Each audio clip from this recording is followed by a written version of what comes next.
مشكلتي مشكلة ناس كتير جدا، بسهر طول الليل، وطبعا لو حافظت طول النهار على أكلي بالليل بجوع كتير وما بقدرش أمسك نفسي. إزاي يبقى عندي إرادة إن أنا أمسك نفسي عن الأكل بالليل وما أكلش كتير؟ طيب خلينا نقول موضوع الإرادة مش هيتولد بين لحظة. الإرادة هنعوز لها حاجة مساعدة اللي هي الألياف، هنقدر إن احنا ناخدها. بنجوع بالليل مفيش مشكلة، قبل ما ناكل بنص ساعة ناخد الألياف الطبيعية، هتسد معانا جدا وهتشبعنا، هتلاقي نفسك شبعان.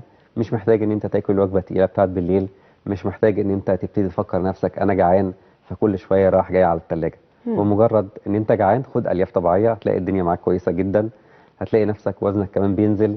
الموضوع بقى سهل جدا جدا غير الاول، ما بقاش فيه صعوبة، ما بقاش فيه دايت، ما بقاش فيه حرمان.